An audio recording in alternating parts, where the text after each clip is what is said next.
Number 1 picks. They're awesome. They could turn a franchise around and have people talking about your team for a decade.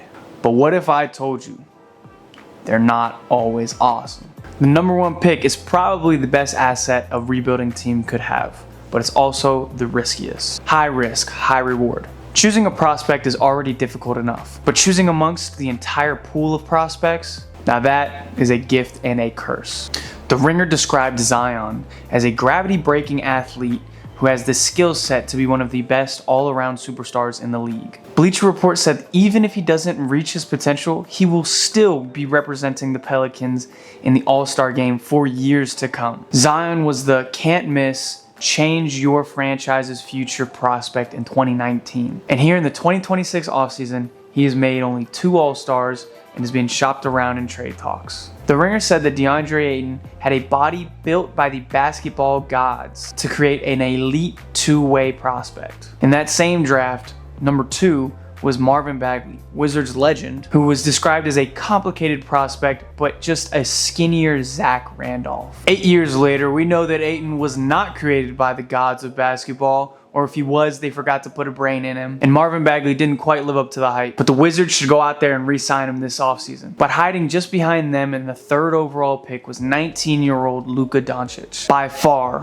one of the most polarizing and best players in the NBA, who was seen as a giant risk. This draft class was super deep. There was actually also Trae Young, and at 11, Shai Gilgeous-Alexander. 2017, Markelle Fultz, Lonzo Ball. 2 separate guards with 2-way potential and elite offensive potential. Lonzo Ball's insane IQ and playmaking, and Fultz's quick first step and knack for scoring. He drew up comparisons to Gilbert Arenas, Brandon Roy, and James Harden. But at the time, Boston held the number 1 pick. They saw something that no one else saw. They traded down to 3, selected the player that they would have taken at 1 with Jason Tatum. Tatum is a perennial all-star with 5 All-NBA nods and a championship. Fultz and Ball, nowhere near his level. But at the time, this wasn't a crazy pick. 2014, Wiggins was selected in front of future MVP Embiid. 2009, Blake Griffin was an amazing player, but he was selected in front of future MVP James Harden. One of the most egregious was in 2007. Greg Oden was selected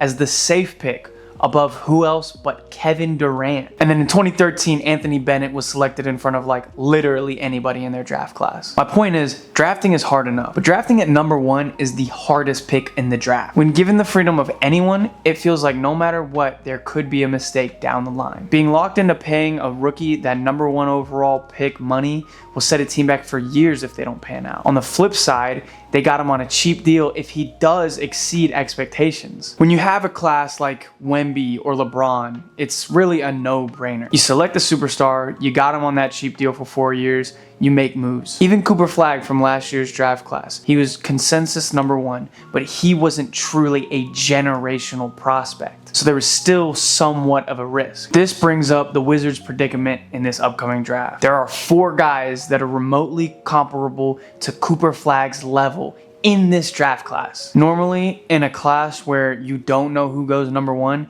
it would be smart to trade back a couple of picks, get some assets, and still select a decent guy. However, this class is being talked about as being as legendary as the 03 class, with LeBron James, Dwayne Wade, Carmelo Anthony, Chris Bosh. If you're gifted the number 1 pick with only a 14% chance to get it, especially with the new draft rules coming into play, you take your selection. The thing that's worrying is who is going to be the Milicic. The way that people are talking about this class, it's like if you were in 2K and you made a My League and then you did throwback rosters and did a whole new draft and you were selecting between T-Mac, Kobe, Kevin Garnett, or Tim Duncan. Now, it's silly to think about these players' peaks and what they could be and only comparing them that way because things just don't go as they should in the NBA. That's just what it feels like beforehand, though. The way that they're talking about this class on Twitter and online, on paper, could be legendary. Cameron Boozer is a 6'8", 250-pound,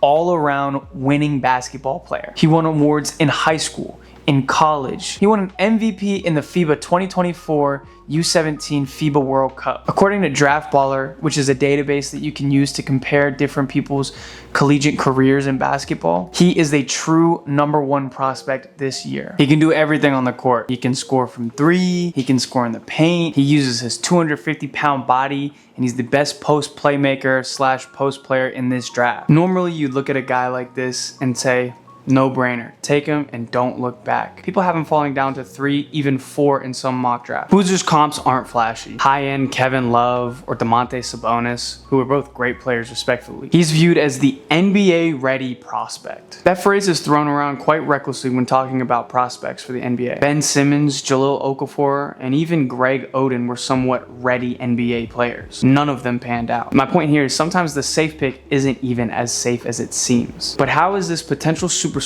being treated as a consolation prize? It's because the 2 other prospects have insane potential upside. With Boozer, it's almost like you think you know what you're gonna get. A higher floor, but maybe a lower ceiling. Darren Peterson is a 6'4", 200-pound guard. 6'4", 200-pound point guard. Actually, he made it a point to say that he is a point guard. He has elite offensive and defensive output. Crazy upside for both sides of the ball. He shot 52% from the field and 38% for 3. He gets his shot off anywhere, scoring with ease with an elite first step. All that paired with great defense that allows him to get steals and blocks at the same rate as any guard in this class. Markelle Fultz had more points, assists, rebounds, steals, a better 3-point percentage, and about the same true shooting percentage as Darren Peterson does. Around the same height and weight, Fultz is a cautionary tale to not take things at face value. One minute he was him, the next minute he wasn't. Now, I'm not saying Darren Peterson is Markelle Fultz, but they have similarities and they both have weird pre-draft concerns.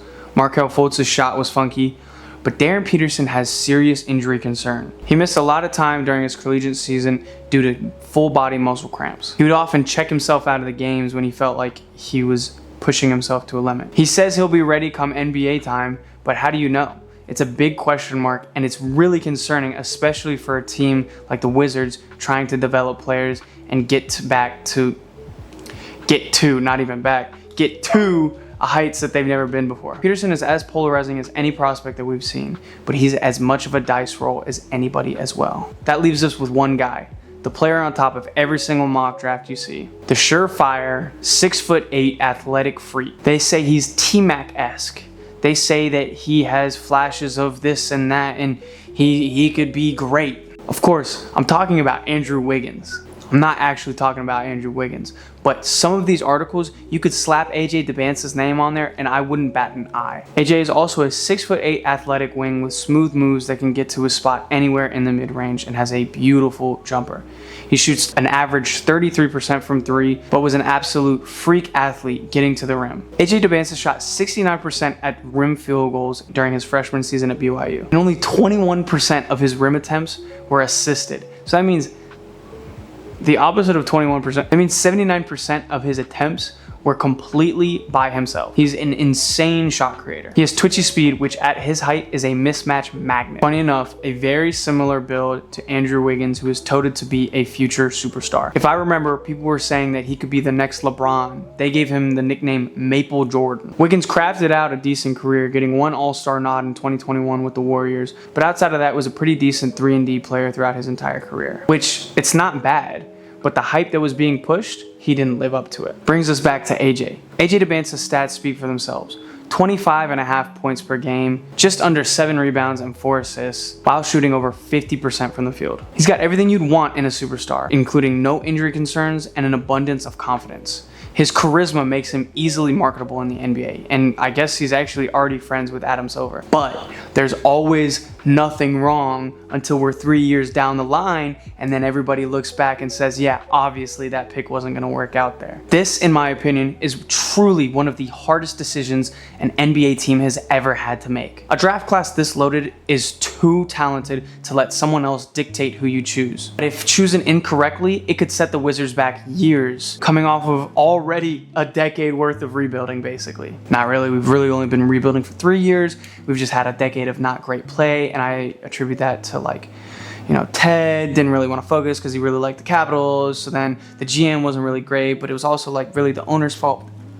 Neither here nor there. Washington made some great moves during the season, trading for Trae Young and Anthony Davis for pennies on the dollar. With that being said, any player that the Wizards end up drafting will actually contradict with the rotation pretty heavily. Darren Peterson has come out and said that he's a true point guard. So what do?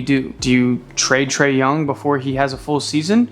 Do you say, no, Darren Peterson, you're going to play the 2? Or do you play him behind Trae Young off the bench? If you put him at the 2, this also will stunt Trey Johnson or Keyshawn George's development in the starting rotation, and even impact Will Riley, who is actually going to be the next Kevin Durant. You go with the safe pick, Cameron Boozer. You just traded for Anthony Davis. You'll either trade Anthony Davis right away, which the front office doesn't seem like they want to do, or you'll play Boozer off the bench because he's not a 5 and he can't play the 3, and Anthony Davis isn't moving, and Alex Sarr for sure isn't moving, so that might stunt Boozer's development. Or do you go with AJ DeBansa, the guy who they probably will end up taking, and then face similar problems with Darren Peterson?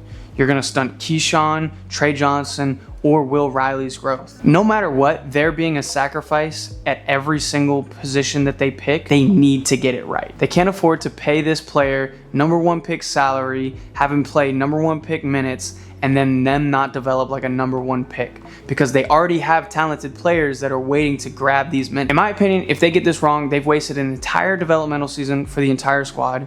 They've wasted basically the 1 year of AD that we got. They've wasted another year of Trae Young's prime. They've wasted whoever they bump to the second unit's time, whether that be Trae Johnson or Keyshawn George. The problem with the Wizards my team faces this offseason is, do you go with the surefire winner in Cameron Boozer and have him ride the bench? Or do you go with Darren Peterson, take a huge dice roll and bump someone's minutes way down? Or do you take AJ DeBansa, bump someone's minutes down, and take a risk that he doesn't end up like another Andrew Wiggins? This is why I say that this is the hardest decision that any team has had to make in a while. You could even select one guy, have him get 5 All-Star nods and 2 All-NBAs. But if the number 2 pick gets 5 All-NBAs and 10 All-Stars, then you've completely failed. I wanted to make this video because despite there being an amazing playoffs and a great finals, congrats to the Knicks by the way, all I've been stressing about is who the Wizards are going to take at number 1. All I know is I'm very excited for the 2026-2027 season, and I cannot wait to see who the Wizards draft in about a week from now. Let me know what you think about this class.